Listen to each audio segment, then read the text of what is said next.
So I'll call the meeting to order. It's the Committee of the Whole, October 12th, 2023. It's about 1:30.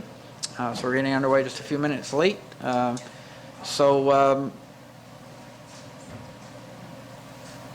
look at, we've already gone through an in-camera session, land acknowledgement. I would like to begin by acknowledging that we are on the traditional lands of the Acadia First Nation, part of Mi'kma'ki, the ancestral territory of the Mi'kmaq people. Item 4, additions, deletions to the agenda. Are there any additions or deletions to the agenda? Okay, there being none, I'll look for any, I'll look for an approval of the agenda. Councillor Hilton moves. Councillor Hurlbert seconds. Any additional conversation? All those in favor signify by saying aye. Aye. All those opposed? Motion carried. Thank you, Council. Item 6, declaration of any conflicts of interest. Any conflicts with the agenda today? Okay, there being none, we'll move on to item 7, presentations. Mr. Mark Blinn, Economic and Community Development Officer.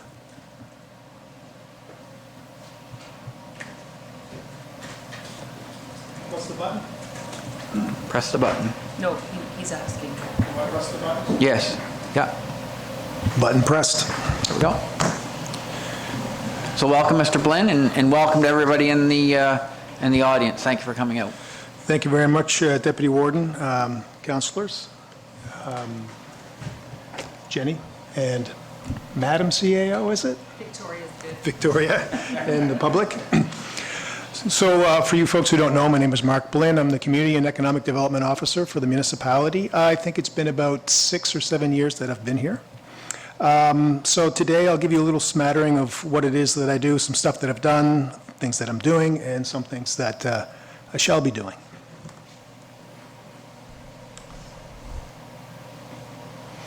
So my department was responsible, a couple of years ago, we put out a request for proposal to do a master plan for Cape Forshue.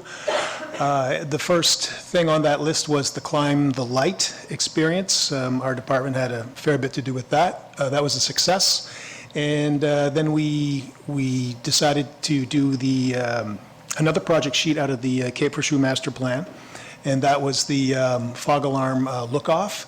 And there, for you folks that don't know, what we did was we realized that not everybody would be able to climb the 77 steps to go to the light because of accessibility issues. So we decided that if we did this next project, those folks could have similar views, obviously not as high, but have the same views on a platform that would be ground level, and then one that would be on the rooftop of the fog alarm building.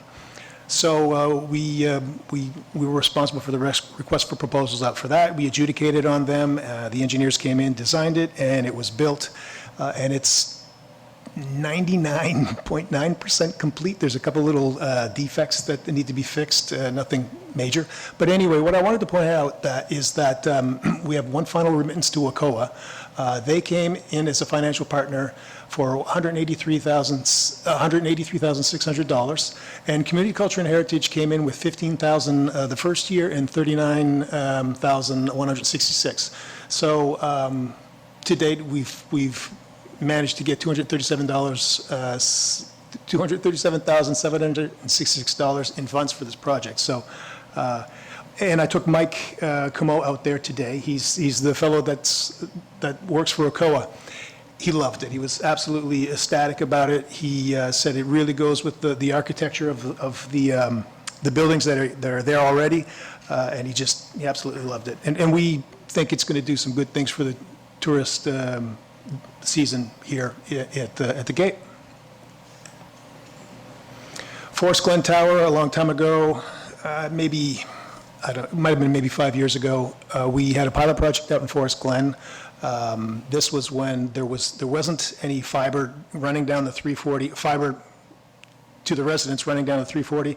So we put up a tower there, and it worked. We had roughly around 38 to 40 homes that were getting wireless internet to the home, but when 340 did get run down, when fiber did get run down to 340 and go to the homes, then this became obsolete.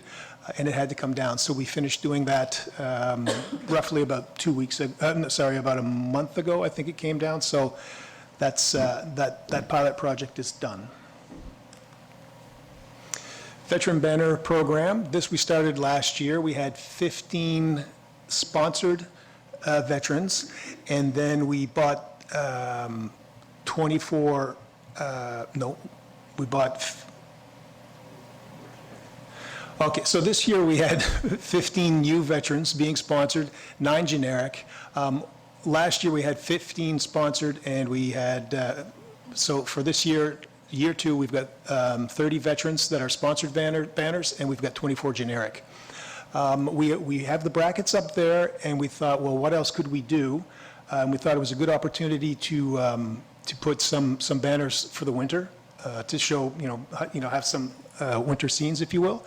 And then for the summer, we bought 80 banners that kind of showcase some of the things that people can see and do in the municipality of the District of Yarmouth. I can't stress enough, I can't emphasize enough how appreciative the relatives are of those folks, of those veterans. It's one of the things that I really enjoy doing for this municipality, if I'm being quite honest. It's a great program. And Congrès Mondial is coming up. That's in 2024, and we will be getting 8 banners. They will go 2 banners in each of our hamlets, and 2 flags as well. And there was a sponsorship with Le FECAN, or the FEN, and I don't know what that stands for, but it's a Francophone organization, and they put a fair bit of money in the hat, so our portion was only $510, and we get 8 banners and 2 flags. So the Novo West Regional Business Park used to be called the Hebron Business Park. We put out a request for proposal. Let me back up. We received some funding from the Can Export to do some foreign direct to get some literature for foreign direct investment, to see what we could do. We did a SWOT analysis. We had a value proposition done. So our department put out a request for proposal for those services. We adjudicated the folks that submitted proposals, went with a reputable consulting firm, and we took all that they did 2 years ago, and then we used that to develop some marketing, social media, print marketing, and a website. So the website's in development. Yes, website's in development, and that's some of the future work that I'll have to do, is to populate that website with more current data. The other thing is signage needs to be changed, because we're now going with the Novo West Regional Business Park. That's our branding. Colors are changed slightly. It's going to be an off gray. So the signage that we have now on the 101 and on Highway 1, and also the arc signs you might see with wayfinding, that needs to be changed. That's with L&N right now, and they're doing the design work for that. And we'll be able to reskin those signs, so it's not an outright buy of new signs. And then the other thing that we'll be working on is Atlantic Canada Certified Sites, which is, it's a program offered, I think the funds trickle down federally. I believe CBDC is the one that will be doling out the funds here in Nova Scotia. And what that is to get sites like the business park front and center on the eyes of folks that are looking for site location folks, people that are foreign direct investment looking for site locations, which is what happened with FedEx, kind of. But those are the kind of folks that this would get in front of. Public Works, oh yes. So we're looking into getting a sign out on the 103. We're just talking with Public Works, that's Transportation Infrastructure Renewal, or the road folks, if you will. We're trying to get a price to see how much it would be to put a sign out on the 103, just as you hit hard scratch to say Novo West Regional Business Park, take a right. So some of the work I do as well on a yearly basis here is the grants to to nonprofit organizations that do work in and around and for the municipality and/or the residents. So this year, there was 49 awards, 4 bursaries, and I also did a little bit of research on and developed a grant process that I will be presenting to council shortly, I believe, to get your input. And yes, made a couple of changes, suggested changes to the grant policy, and the form that we now have will include parkland as a new funding stream. This is some of the stuff I do on a daily basis. I'm constantly conversing with people wanting to come to the municipality, or people that are in the municipality looking for different things, different support, both economic and business related. It runs the gamut of, do you know of a place that's got 10,000 square feet of light industrial, to do you know where I can get some funding for X, Y, or Z? And with my connections with the private sector and public sector folks and like-minded individuals like myself, other EDOs, I tend to be able to point them in the right direction of who they could talk to help fulfill their needs. Something that's important to us is the J-Strong tournament. That's Acadia First Nations. They have a yearly tournament out at the golf course to raise funds for children to be able to play sports who otherwise wouldn't be able to afford to do so. So we go out there, we have a presence, we sponsor a team. And what we did this year was we sponsored a hole, and I was out there, and if one stroke, if the ball landed on the green, you got a sleeve of balls with our branding on it. And what that allowed me to do was have a lot of conversations with a lot of the players to talk about the Commercial Development District Improvement Bylaw initiative that we have. And from there, I generated about 3 solid leads on maybe getting some other investment into the municipality. It's its infant stage, but that was the intent, and it seemed to have worked quite well. Small Business Week, we partner with BDC and other EDOs and other municipalities to make a presence during Small Business Week, obviously thanking small businesses for all that they do in our municipality and in the region, for that matter. We've got some stuff planned for this week. It's out on our social media. You can see we've got a little meet and greet at the Tipsy Gull, and we've got a little contest on the go for that. Invest NS, FDI inquiries. So that, again, we get those from time and time again, and I need to fill out the information that they're looking for and send that along to them, and they either say yes or no or whatever. These are some of the groups that I do interact with: Yarmouth Area Chamber of Commerce, the REN Western Regional Enterprise Network, YASTA, Yarmouth and Acadia Shores, Yarmouth and Acadian Shore Tourist Association, Starlight Development, CHOICE, that's a housing initiative, stands for Community Housing Options Initiatives through Collaboration and Engagement. And Ignite, Tri-County Housing Network, Doctor Recruitment, and the CDNA, which stands for Conseil de Développement Économique de la Nouvelle-Écosse. Yes. A couple other things. Our department was responsible for securing funding for the accessibility, from the accessibility funding program. That's $100,000 that we used to get these chambers, hopefully, and the washrooms, and hopefully the washrooms over there, and a couple other doors, making it much more accessible to come here and participate as a member of the municipality. And then I do some research. It all depends. These are a couple of things that I did some research on: food security, the grant policy, accelerator fund for housing, seafood industry. Specifically looking at comparing some stuff with Mongolia and here. And yes, so Support and Wellness Group, I'm in on that. I'm the fellow that helps to order the swag, the coffee mugs and the such that we give out for different things. I field a lot of calls about internet, and I help them as best I can to let them know if they are in line to get fiber op, or if they have, quote unquote, have the minimum, and that's it. And then we've got a picture of Livinus over here, and I put that up here just to show you folks that, I mean, we are indeed a team here at Modi. Livinus came in, he's a new employee. We had Barb that made sure that he had all the things he needed as far as desk and computer, and Mike with the computer. And my portion was, in a previous life, I used to assemble desks like that, so him and I got a chance to assemble it together because we were a little shorthanded, and we did so. He's an interesting individual, and yeah, so we're all part of a team, so I enjoy it. That's it, that's all I have. Any questions? Questions from council? Oh, yeah, Councillor Hurlbert. Can't let you go with at least one question. Do we know how long it's going to take for the signage for the West Nova Business Park to be reskinned? No idea? Oh.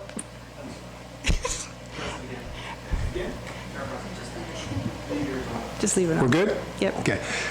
We don't know yet. I do have an email into them. They are busy. They're local. We like to go local, but sometimes timelines are a little longer than we would like. Okay. But the fact that it is a skinning, it shouldn't take that long. The issue is the actual design and the way that our new branding is, and the arched signs, those smaller ones, that's an issue. So that's what we're working on. Okay, and it's Yeah. good to hear that we can reskin them and not have to purchase for now anything brand new. And Correct. the other thing, great to see that picture because I was going to assume that it was our new accessibility, our He is. accessibility coordinator. and inclusion, diversity, yeah, he has a Yes. title, right? Yes. Yes. We receive part funding through a grant over and above that 100,000 for his salary? Is that, That, Sorry. I'm not privy to that. sorry? Yeah, Madam so the CAO? $100,000 are federal dollars to affect the changes to the built environment. But we did receive support from the province of Nova Scotia to help stand up the position for accessibility and inclusion. Okay. And it's 50% dollars on the 50% position. Okay, perfect, thanks. Thanks, Mark. Thank you. Thank you. Additional questions from council? Just a quick comment, Mark, from me. Thank you. Oh, thank you. And for the excellent presentation. And if folks haven't had an opportunity to get out, I don't think you can get on it yet, but the platform is fantastic. And thanks to our federal partners and other partners for the, somewhat in excess of $200,000 on that project. And it came in more than we thought, but when you look at it, I mean, the thing's all stainless and that type of thing, and it has to be out there because folks that have been out at the Cape know that things rust quickly out there, so it's a real quality job and will be an asset for a long, long time in the municipality of Yarmouth. So Well, hopefully everybody gets an opportunity to get out there and enjoy it over the next number of months and years, yeah. I mean, if you go out, people will be amazed. Water always wins, so it needed to be designed the way it was designed for a reason. And that will be around for a long time, Okay. paying dividends, yeah. Thank you, Mr. Blaine. Thank you.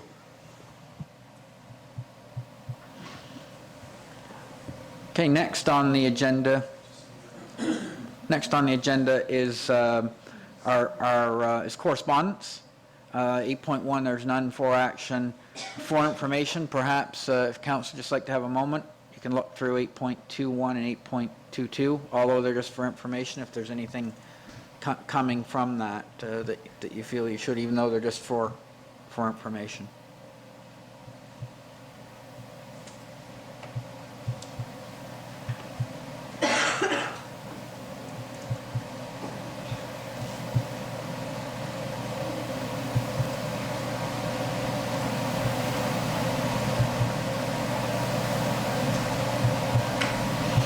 I guess I will make just a brief comment on the Highway 203 advocacy letter, Municipality of Shelburne.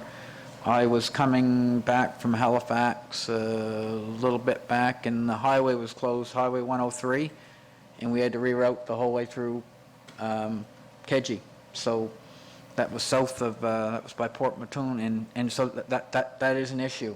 And I think they're aware of it, and the 10 Mine Road is not very frequently used by us, but with the forest fires that happened recently, it has its role for sure, and those are all important pieces. So I hope that the provincial government works to improve our highway system here and allow maybe ultimately to have an ability to sort of bypass sections of the highway when the highway is closed, because that obviously, if you're coming from Yarmouth, you have to go the whole way back one way and the whole way around the other. So those are my comments. So we'll move on, being no additional comment there, to item 9, old business grant coordinator. Councillor Hurlbert. Thank you, Mr. Chair. I asked to have this put on the agenda, and it's great that Mark was here to discuss some of the things that he was doing as far as grants and things go. I'd like to make a motion that we recommend to regular council that in the 2024-2025 operating year that we look at adding some funding for a part-time grants coordinator. That will be, yeah, that's the motion, and I'll wait for the discussion. So just before, okay, seconded? Yeah. So we've got a mover and seconder, but a question just for clarity. So the motion reads, we look at the money, is it more looking at a dollar amount, or is it looking at whether it's feasible or we should do it, or what? I'm not sure that I'm totally clear on the motion. Well, can you read back the motion as I read? Sorry. Of the Thank you. intent, just I think Yes, we need to get yep. the intent right. Yeah. Gotcha. The motion, as I heard, was to recommend to regular council that in the 2024-2025 fiscal year that we look at adding funding for a part-time grants coordinator. So it's to Yes. look at, Yep. not to actually add. Okay, yeah. All those in favor signify by saying aye. Oh, discussion? Oh, no. Sorry? We had Discussion? a seconder, right? Yeah, we have a seconder, Okay. yeah. Okay. And, just to further that, I think that, I know that Mark does a good job in what he does. I just feel, I made a quick list the other day of some things that I see other municipalities doing, and not even close by. The Region of Queens just actually used some funding through Autism Nova Scotia to create a play park, and it's completely accessible, all of that stuff. Sport and recreation, I know we already draw from, Sustainable Communities, Canadian Community Building Fund, but, things like active transportation and beautification in ports, I think that if we had someone whose job it was to search and bring back to us, not us saying, here's what we want to do, where can we find the money? Someone to say, here's some money, and knowing what our strategic priorities are, to come back and say, through staff, through the CAO, to say, here's what we could do. And maybe it's something that wouldn't be on our radar right away, but it could be something that was, dollar for dollar, might be helpful for some of those things. I look at, what the town of Yarmouth has done with, their trails, sidewalk, paving projects, parks and things. I just feel like we can be using our taxpayers' money to do the things we know we need to do, but those extra things like beautification that we have gone ahead and done, but could have been funded through an alternate source with maybe partial funding from us. So I just think that there's benefit to having someone who is dedicated to just doing that if our current staff don't have the capacity to add that onto their plate. Okay, thank you, Councillor. Councillor Durkee. Thank you, Mr. Chair. I completely agree. I see a lot of things happening across the province where people are getting a considerable amount of funding, whether it be provincial or federal, for projects such as those that Sherry has mentioned. In particular, like the beautification, there's a beautification grant that comes to the province every year. And it could have helped with, putting up the posts that we needed for our flags, which I absolutely love, by the way. I think it really does a lot to identify our communities by having the flags. The Remembrance Day flags are very moving for a lot of people. So to me, those are types of things that we can continue with and expand upon. And I know there are grants out there. The Brownfields grants is another one. There's areas that might benefit from that. So I think would be an important asset to the municipality to have that. Thank you. Thank you, Councillor Durkee. Additional comments from council? Okay, just a comment. I mean, Madam CEO, Victoria, you'll be looking at doing a little bit of research. I know you're not going to be able to do it all, obviously, before the next council meeting around this, and maybe having some additional comment in a couple weeks' time. Yeah, so we'll probably, at the staff level, work away on this if the motion passes over the next couple of months. In terms of nailing down, we'll take a look at the whole finance function, not just in terms of accessing revenue streams to help offset the work council's doing, and take a look at, a proposal for council. We have access to salary band information, job descriptions for similar types of work around the province. So I think we have some of the material we need to put a package together for council to consider. Okay, thank you. So there being no further conversation about the matter at hand, I'll call for a motion. All those in favor signify by saying aye. Aye. All those opposed? Motion carried. Thank you. Thank you, Council. 9.2, cell service. Madam CEO, is there additional information? I know Council wanted to bring this because it's an important issue, obviously, to the table. Additional information on self-service since the last time we spoke about it? Nothing since council last week. We're still working to pull together the meeting with the member of parliament, but I think that council would like to have this as a standing item just so that we can bring updates along as they're available. Okay. Councillor Holbert. Thank you, Mr. Chair. Thank you, Madam CAO. Last week, Develop Nova Scotia did file, it might not have been last week, but it was reported last week that Develop Nova Scotia did put out a 68-page document on cell gap analysis, so the final report is available. And maybe we could have Jenny just link that after, just so that it's kind of there as like we know we've talked about it.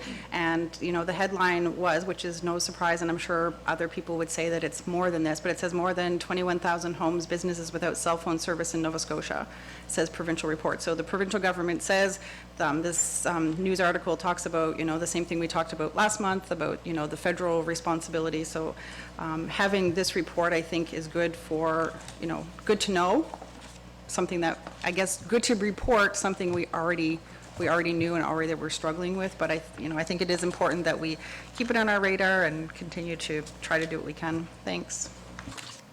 Thank you, Councillor Holbert. Any additional comment? Okay. We'll move on to the next item, Memorandum of Understanding / Service Exchange Update. And again, the service exchange correspondence is there, 9.3.1, and then there's a request for decision, 9.3.2, and our CAO has a recommendation there, and what's the will of council?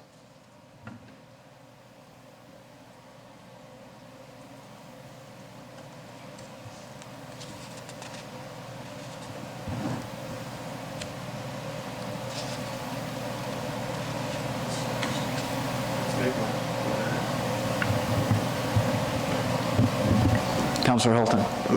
Through you to Madam CA, maybe you could just give us a quick overview of what your recommendation is. I can do that. So the recommendations, request for decision, it's recommended that council correspond with the Minister of Municipal Affairs and Housing outlining its concerns with the process and content of the current phase negotiation of the Memorandum of Understanding. It's recommended that council, specifically 1, raise a concern with the lack of detail around the process to renegotiate sharing of service responsibilities between the province and municipalities, specifically pointing to the absence of A, terms of reference detailing what items are to be reviewed, the methodology for the reviews, review committee structure, roles and responsibilities, method for reporting out to stakeholders and meaningfully engaging with municipalities. 2, point out the lack of detail on specific of any amendments to the Municipal Government Act planned by government. 3, point out difficulties with arriving at an official council position on the deal, reorganizing not all the services have been reviewed. State option B on the roads deal lacks sufficient detail for responsible decision-making, creates political strife between the province and municipalities, and will frustrate residents. So I guess essentially the CEO is asking for us to enable her to write that correspondence to the province. Councillor Durkee. Thank you, Mr. Chair. In our most recent NSFM meeting, a letter, actually not recent, 2 meetings ago, there was a letter that was sent to everybody about how NSFM was agreeing to the issues that the municipalities put on the table, the transfers for education, obsolete schools, local roads, and there were 4 identified subjects that were accepted. The Plan B, Appendix B, is completely off the table at this point anyway, so it's not something that's even being considered, and that has to do with funding, partially funding the roads that we would choose, and then we would take them over. No one was agreeing to that, so that's gone off the table. There is a schedule where they have additional talks planned in the future.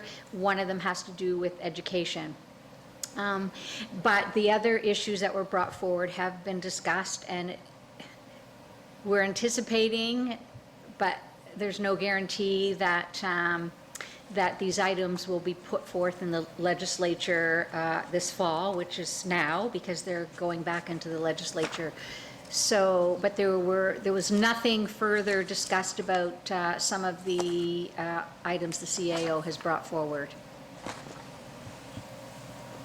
Thank you, Councillor Durkee. Councillor Hilton. Thank you, Mr. Chair. And, you know, out of the 2 things, or this is one of the 2 things that have been brought to the table over my 3 years here on council that I kind of see as the biggest decisions that we will make this in the land use bylaw. And I will support the CAO or make a motion to recommend that she write a letter identifying the issues she's outlined. Okay, thank you. Thank you for the motion. We've got a mover in Councillor Hilton, seconder, Councillor Cushing. Any additional conversation on the motion? Councillor Durkee. Through you, Mr. Chair, to the CAO, I would like to know if these issues have been brought forth from AMA. Is that where this is coming from? So, in terms of the recommended points to raise with government, some of the items came up in the engagement session that I attended, and I know there were, I think, 13 sessions altogether. And, you know, the issue around the process and the lack of clarity around the process that was going to be handled, and the requirement that people who participated on the CERMGAR committee could not report back to their councils or their associations. The non-disclosure agreements did not seem to honor an open, transparent negotiation between municipalities and the province. And so it's difficult for council to arrive at a position and to track along and to plan if we don't know what government has planned along the way. So, you know, the service exchange from the 1990s did do that. There were terms of reference set out in advance. There were plans in place and a framework around engaging with municipalities and allowing people involved in the working groups to report back out to the, at that time, UNSM or the AMA or their respective councils. And so it seemed like that was more of a negotiation. This is being called a negotiation, but it's not. And so we heard that loud and clear in the engagement session I attended. It's been echoed at the board of directors meetings for the AMA. And so I present them in the request for decision as a consideration for council. Thank you, Madam CAO. I know there's a whole issue right now with justice and NDAs and trying to get rid of some of those as well. And I agree that, and there was lots of questions brought forward about that NDA and the fact that they couldn't even, the CERMGAR committee could not come back to NSFM and tell us until the government was ready to share that information. Thank you, Councillor. Yes, Mr. Chair, Madam if I could just suggest, where it's an official response from the municipality of Yarmouth to government, my recommendation would be that the letter would go under the signature of the warden to the minister, just for clarity. Okay, Yep. thank you for clarifying that. Any additional conversation? All those in favor of the motion signify by saying aye. Aye. All those opposed? Being none opposed, motion carried. The next item is 9.4, draft alternate voting bylaw A-028-20, and my understanding is there's just one change that's being brought forward. It's in 3.2.1, Part 3, alternative voting permitted, and it reads, any decision by council to offer paper ballots shall be made by resolution and no later than 1 year prior to the general municipal election. So this is coming out of our previous conversation about council's will to want, you know, to allow for a paper ballot for folks that wanted that. So I guess the business at hand is to see if we want to approve this change. Councilor Hurlbert. Thank you, Mr. Chair. Through you to the Madam CAO, if we recommend this to regular council and then is approved, this says no later than 1 year, which means we miss the next voting cycle because our next voting, like next year, we will be at the polling station. So how, So my interpretation would be the direction of council made a couple of months ago is in effect, and we will move in that direction. We will be able to offer a paper ballot at a poll in the 2024 election. This is an amendment to the bylaw that clarifies timelines required for the next time we review the bylaw in case council has a decision. Okay. And it's basically honoring the long lead time to prepare for an election, so that if council has a specific direction for staff in terms of this piece, they just have to provide that in enough time to plan for it. So that's why the amendment is there. That it has to be by resolution of council, which is a motion of council, and that we need it a year in advance so that we can plan for that. It will impact recruiting, it will impact ordering, it will impact supply chain and all those things. and we, staff have done the research to know that we can actually do this, right? I think you had clarified that. yep, That yep. we are allowed to have only one paper ballot at one location, right? So when more than one mechanism for voting is allowable under the bylaw, there's no requirement under legislation or your bylaw to stipulate the volume of those alternates. It just has to provide for the authority for council to direct staff on what alternates to provide. Okay. Yep.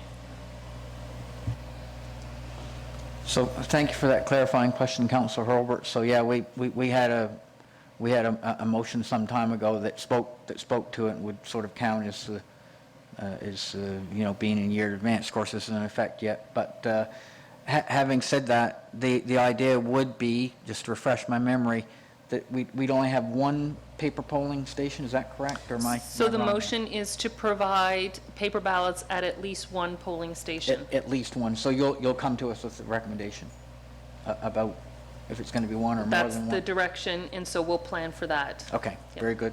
Thanks. Got a motion on the? No, we don't have. Oh, we don't have the motion on the floor. Okay, no, we don't. Councilor Hilton. Through you to Madam CA, just a question before we make a motion.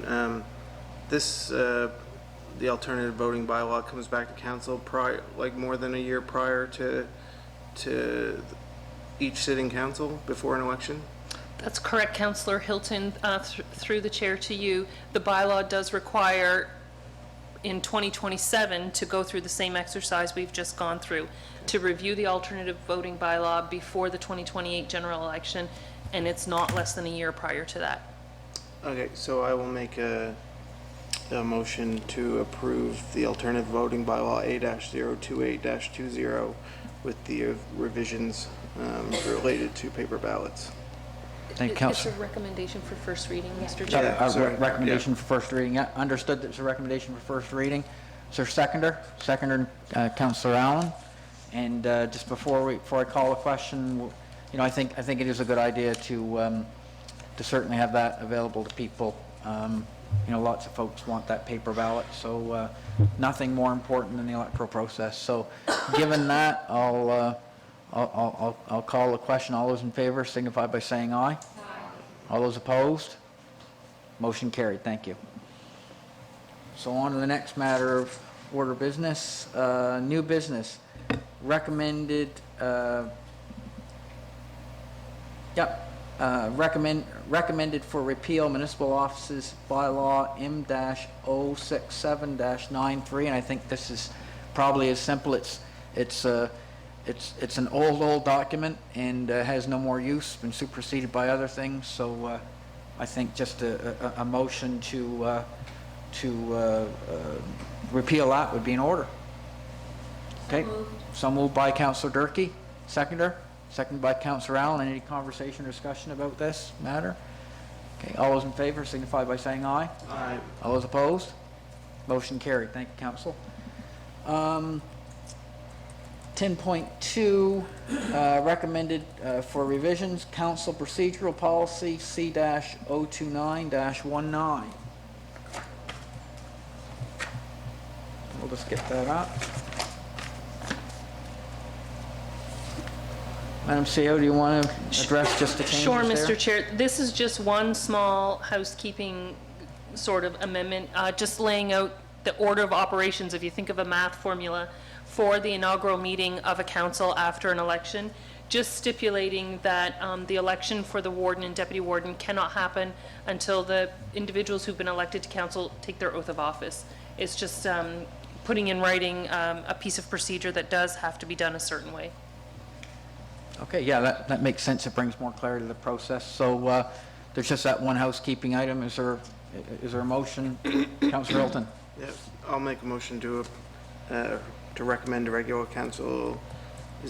This isn't first reading, is it just, or to move the It's a policy, we're all policy? right, Yeah, yeah. move council procedural policy C-028-919 with revisions. Thank you. Councillor Hilton moves. We have a seconder. Seconded by Councillor Sherry Hurlbert. Any more discussion? All those in favor signify by saying aye. Aye. All those opposed? Motion carried. Thank you, Council. Next order of business is draft tax collection policy T-821023. CEO Brooks, if you want to give us a little information on that. Thank you, Mr. Chair. So I do want to take quite a bit of time with this policy document to go over it with council at committee of the whole. Excuse me, it's a brand new policy that you asked for us to take a look at on your legislative agenda. So it covers a lot of ground. It covers the authorities and the responsibilities under the Municipal Government Act with respect to issuing the tax bills, collecting taxes, and administering the tax sale process. It deals with the collection of interest in certain provisions, perhaps to write off interest where appropriate. It also sets out, excuse me, for example, the assumption of responsibilities for property owners to read their assessment notices and ensure that the information on them is correct. It also stipulates that the municipality has no responsibility to provide a list of arrears against certain properties to buyers, except for if a tax certificate is required or something like that. So if an individual purchases a property and themselves or their legal counsel don't inquire about tax arrears, they purchase the property and there are arrears, it's a buyer beware kind of a situation. In terms of the tax sale process, under 6.1, the last sentence of 6.1 discusses authorization for the CAO to adopt administrative guidelines that identify minimum amounts below which the second year's taxes will not trigger tax sale procedures. That's taking into account that we do have several assessment account numbers that have very small amounts of tax owing, and the cost to prepare a property for tax sale would not make sense compared to the taxes owing. So for example, we might have a property that had $10, $20, or $50 in arrears, but a title search is $150 and sending registered mail is, $25 or $30. That doesn't make sense. So the notion is that we wouldn't bring a property to tax sale until the arrears on balance make sense compared to what we could reasonably collect at a tax sale. So that's why that's there. Excuse me. In item 7.2.3, I did just want to point out the procedures at the day of tax sale around individuals who purchase property on the day of tax sale. They must pay the taxes, interest, and expenses. And that has to be done before we will proceed to auction off the next property. And it's to ensure that if for some reason the payment does not go through, other bidders who are in the room would have knowledge of that and would have an opportunity to bid on the property, because we would reoffer it if the payment didn't go through.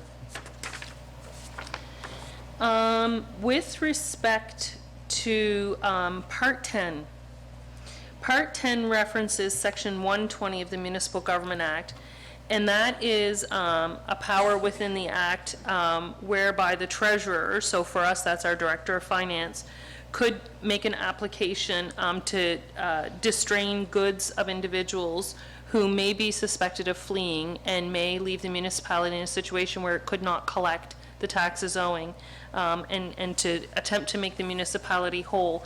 That's something we don't talk about a lot. I've been at municipal government for 15 years now, and I've never seen it happen, but I did just want to park there for a few minutes and talk about that section of the Act, because it's not something we talk about very often. And so if for whatever reason the Director of Finance felt that it was in the municipality's best interest to exercise rights under Section 120, it would require the permission of the CAO in advance of making the application to the warden, to council, or to a provincial court. And in addition to that, there's layers here. Section 120 of the Municipal Government Act makes a reference out to another act called the, I don't even know how to pronounce it, Judicature. So I think it's the act that sets out the rules for how courts proceed. And so it references Section 45 of that piece of legislation, which basically says if the municipality were to distrain goods of a property owner in order to have the municipality made whole for tax arrears, the municipality couldn't distrain things like people's personal clothing, their food, their furniture in their home. If they owned a tractor to operate a farm in order to earn their primary income, we couldn't distrain the tractor. So those sorts of provisions around that. So that's new, and I thought maybe I would just park there for just a couple minutes as I reviewed the policy with you. And then the balance of the proposed policy discusses real properties in arrears but not in a tax sale position, the collection procedures involving the warrants, as I said, some provisions for the CAO to adopt administrative procedures for writing off interest in six scenarios as listed there, and then as well to levy fees to recover certain collection costs. The very last sentence talks about the CAO is authorized to approve certain fees and procedures associated with tax collection on a cost recovery basis, such as but not limited to fees for checks pre-authorized debit not able to be processed by the bank. And so that just allows us to go ahead and recoup costs associated with problems we run into on a collections activity. So are there questions from councillors? I guess if there aren't, ultimately there, a motion to move this to regular council for approval would be in order. Councillor Hobart. Thank you, Mr. Chair. Through you to the CAO. In 10.1, you talked about by the treasurer, and you said that it was our Director of Finance, but in the definitions, it's not there. Should we put that in the definition so that we're clear that the treasurer is our Director of Finance's job description says he's the treasurer for the municipality. Okay. Yep. Fine. I will make the motion that we, and this is a policy, so we have to move it to first, No, just to council, and sorry, we'll give never mind. 7 days notice. Bylaws are Yep. only first reading, right? Right. So I'll make a motion that we recommend to regular council the tax collection policy T-8210-23. Thank you, Councillor Hobart. We've got a seconder and Councillor Cushing. Any additional conversation? All those in favor signify by saying aye. Aye. All those opposed? Motion carried. Thank you, Council. And we've reached the almost the end of our agenda. We have an in-camera session, so I'll look to a motion to recess for 10 minutes. Councillor Hilton moves. Have a seconder. Seconder, Councillor Patty Durkee. All those in favor signify by saying aye. Aye. All those opposed? Motion carried. Thank you, Council, and thanks to everybody for coming in the audience, and hope to see you next time, for sure. Okay.